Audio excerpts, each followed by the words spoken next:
नमस्कार दोस्तों, YouTube channel Kritika coaching HP में आपका स्वागत है। आज के इस वीडियो में कक्षा 6 की गणित है, राजकीय प्रकाशन की बुक है और इसका 16वां चैप्टर है क्षेत्रमिति यानी कि मेंसुरेशन। तो इस चैप्टर में आपको पढ़ना है घन, घनाभ, पिरामिड तथा प्रिज्म के अंग पर और आयतन की अवधारणा, घन एवं घनाभ का आयतन सूत्र की सहायता से। तो यहाँ पर एक साइड में आप फिगर देख रहे हैं जो कि घनाभ का फिगर है और यहाँ पर तीन चीज़ें दी हैं, एक शीर्ष, एक कोर और एक फलक। तो इसको एक उदाहरण से समझेंगे। जैसे कि ये एक घनाभ का उदाहरण है, तो यहाँ पर इसके फलक की बात करें तो 6 फलक होते हैं। एक ये ऊपर का फलक जो आपको दिखाई दे रहा है, एक जस्ट इसके नीचे का फलक, एक हो गया ये सामने वाला और एक फलक हो गया इसके पीछे वाला, एक बाएं साइड में और एक दाहिने साइड में। तो ये दो 4 और 2 6 फलक होते हैं। इसके बाद जो कोर की बात की जाए तो यहाँ पर ये आप देख रहे हैं, ये साइड ये कोर कहलाएगी, एक ये साइड, दो, एक कोर ये कहलाएगी, एक कोर है। तो 4 कोर ऊपर होंगी और इसी प्रकार 4 कोर इसके नीचे साइड में होंगी और 4 कोर ये खड़ी खड़ी होंगी। तो 12 कोरें हो जाती हैं। और शीर्ष की बात की जाए तो शीर्ष यहाँ पर जहाँ पर ये दो साइड्स मिलती हैं, एक शीर्ष ये होगा, एक शीर्ष ये होगा, एक शीर्ष ये होगा, एक शीर्ष ये होगा। तो 4 शीर्ष ऊपर हो जाएंगे, इसी प्रकार से 4 शीर्ष नीचे हो जाएंगे। तो 8 शीर्ष होते हैं, 6 फलक होते हैं, 12 कोरें होती हैं घन तथा घनाभ दोनों में। अब यहाँ पर आपको दिया है कि घन, घनाभ, पिरामिड तथा प्रिज्म के अंग। तो यहाँ पे दिया है कि घनाभ के चित्र को ध्यान से देखें और बताएं कि इसके शीर्ष यानी कि वर्टेक्स, कोर, एज और फलक फेस की संख्या कितनी है। तो यहाँ पे फिगर बने हुए हैं और यहाँ पे लिखा है कि हम चित्र में देख रहे हैं कि घनाभ में शीर्षों की संख्या 8 है और कोरों की संख्या 12 है, फलकों की संख्या 6 होती है। शीर्ष को V से, कोर को E से तथा फलक को F से प्रदर्शित करते हैं। इसके बाद यहाँ पर देख सकते हैं कि घनाभ का चित्र बना है। इसमें लिखा है कि हमने देखा कि घन या घनाभ के आकार वाली वस्तुओं में 6 फलक, 8 शीर्ष और 12 कोरें होती हैं। इसके बाद ये चित्र प्रिज्म का बना हुआ है। तो चित्र से स्पष्ट है कि निम्नांकित प्रिज्म में 2 त्रिभुजाकार एवं 3 आयताकार फलक हैं, यानी कि जो इसका आधार होगा और इसका जो शीर्ष होगा एक ही जैसा होता है प्रिज्म में। अगर आधार त्रिभुज के जैसा है तो इसका शीर्ष भी क्या होगा, त्रिभुज के जैसा होगा और बाकी के जो इसमें फलक होंगे वो आयताकार फलक होंगे। तो इस प्रकार से इसमें 5 फलक हो जाएंगे, एक फलक नीचे, एक फलक ऊपर, 2 और 3 फलक इन तीनों भुजाओं पे। तो 5 फलक हो जाएंगे, 6 शीर्ष हो जाएंगे और 9 कोरें हो जाएंगी। इसी प्रकार ये पिरामिड का चित्र बना हुआ है। पिरामिड में क्या होता है कि आधार इसका किसी भी आकृति का हो सकता है और बाकी के फलक एक ही बिंदु पर शीर्ष पर मिलते हैं जाकर के। तो चित्र में हम देख रहे हैं कि पिरामिड में 4 त्रिभुजाकारों में एक आयताकार फलक है। आयताकार फलक नीचे बेस में है, बाकी के फलक त्रिभुजाकार हैं। तो इस प्रकार इसमें 5 फलक होंगे, 5 शीर्ष होंगे तथा 8 कोरें हो जाएंगी। यहाँ पे एक सारणी दी हुई है, इस सारणी में नाम लिखे हुए हैं, घनाभ, प्रिज्म और पिरामिड। शीर्षों की संख्या को V से लिखते हैं, फलकों की संख्या को F से लिखते हैं और कोरों की संख्या को E से लिखते हैं। घनाभ में क्या होता है कि 8 शीर्ष होते हैं, 6 फलक होते हैं, 12 कोरें होती हैं। प्रिज्म में 6 फलक, 6 शीर्ष, 5 फलक और 9 कोरें हो जाएंगी। पिरामिड में 5 शीर्ष तो 5 फलक होंगे और कोनों की संख्या 8 हो जाएगी। इसके बाद यहाँ पे दिया है सूत्र V + F = E + 2, यानी कि शीर्षों की संख्या प्लस फलकों की संख्या बराबर होती है कोरों की संख्या में। यदि 2 जोड़ दिया जाए तो दोनों आपस में बराबर होते हैं और ये यूलर का सूत्र यानी कि आयलर का सूत्र इसे कहते हैं। तो यहाँ पे एक चीज़ और दी है, यदि पिरामिड का आधार एक त्रिभुज हो तो इस प्रकार के पिरामिड को चतुष्फलक कहते हैं, क्योंकि इसमें 4 फलक होंगे।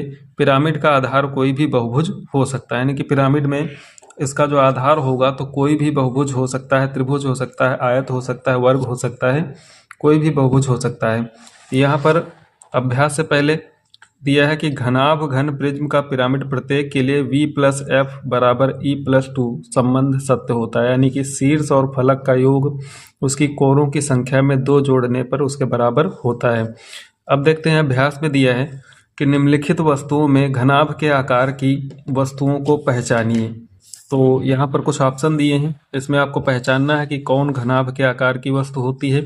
जैसा कि गेंद देखते हैं तो गेंद एक गोले का उदाहरण है, ये घनाभ के आकार की नहीं होती। संदूक घनाभ के आकार की होती है, तो ये सही हो जाएगा। सड़क पर गिट्टी कूटने वाला रोलर, ये बेलन का उदाहरण होता है, इसलिए घनाभ के आकार का नहीं होगा। कीप शंकु के आकार की होती है। अलमारी घनाभ के आकार की होती है। पुस्तक भी घनाभ के आकार की होती है और ईंट भी घनाभ के आकार की होती है। तो यहाँ पर संदूक, पुस्तक, अलमारी और ईंट ये घनाभ के आकार की हो जाएंगी। क्वेश्चन नंबर 2 में है कि पार्श्व चित्र में शीर्ष ई पर मिलने वाली कोरों के नाम लिखिए। अब यहाँ पर चित्र आप देखते हैं, तो चित्र में जो शीर्ष ई दिया हुआ है, इस ई शीर्ष पर कौन कौन सी कोर मिल रही है, तो उसके नाम बताने हैं आपको। तो यहाँ पर आप देख रहे हैं कि यहाँ पर ई है और एक कोर ये आई हुई है जो कि एच से, तो एक कोर हो जाएगी ई एच, एक कोर हो जाएगी ई एफ और एक कोर हो जाएगी जो ऊपर को गई है ई से ए तक। तो यहाँ पर 3 कोरें इस बिंदु ई पर मिल रही हैं, जिसमें से एक है ई एच, दूसरी हो जाएगी ई ए और तीसरी हो जाएगी ई एफ। ई एच, ई ए और ई एफ ये शीर्ष ई पर मिलने वाली कोरों के नाम हैं। दूसरा ऑप्शन है कि पार्श्व चित्र में फलक ए बी सी डी के समांतर फलक का नाम बताइए। अब यहाँ पर आप देखते हैं ए बी सी डी कहाँ पे है, ए बी सी डी, यानी कि ऊपर वाला फलक जो है इसके समांतर फलक जो होगा वो नीचे वाला होगा। तो नीचे वाला फलक का नाम क्या है, यहाँ पर ई है, यहाँ पर एफ है, यहाँ पर जी है और यहाँ पर क्या है, एच है। तो ई एफ जी एच ऊपर वाले के समांतर नीचे वाला होता है, सामने वाले फलक के समांतर पीछे वाला फलक होता है और लेफ्ट साइड यानी कि बाएं साइड वाले फलक के समांतर दाहिने साइड वाला होता है। तो ए बी सी डी ऊपर वाला फलक है, तो इसके समांतर नीचे वाला फलक हो जाएगा ई एफ जी एच जिसका नाम है। तो जो दूसरा वाला है इसका उत्तर हो जाएगा ई एफ जी एच, ये फलक का नाम है। इसके बाद क्वेश्चन नंबर 3 में है कि घनाकार लूडो के पासों में फलकों, कोरों और शीर्षों की संख्या बताइए। तो जो लूडो का पासा होता है वो घनाकार है, तो घनाकार और घनाभ में जो फलकों की संख्या होती है यानी कि एफ बराबर जो होती है वो कितनी, 6 होती है। और शीर्ष जो होते हैं यानी कि वर्टेक्स, इनकी संख्या 8 होती है और जो कोर होती हैं एज, उनकी संख्या 12 होती है। इसके बाद कह रहा क्या, इसके लिए v प्लस एफ बराबर ई प्लस 2 संबंध सत्य है। तो यहाँ पर मान रख के देख लेते हैं कि v प्लस एफ में v प्लस एफ बराबर ई प्लस 2, इसमें शीर्ष कितने होते हैं, 8 होते हैं। तो 8 प्लस फलक कितने होते हैं, 6 और कोरों की संख्या कितनी है, 12। अब प्लस इसमें कर देंगे 2, तो 8 और 6 का जोड़ कितना होता है, 14 और 12 और 2 का जोड़ कितना होता है, 14, दोनों बराबर हैं। तो अतः हम कह सकते हैं कि घन के लिए जो सूत्र है v प्लस एफ बराबर ई प्लस 2, ये संबंध क्या है, सत्य होता है।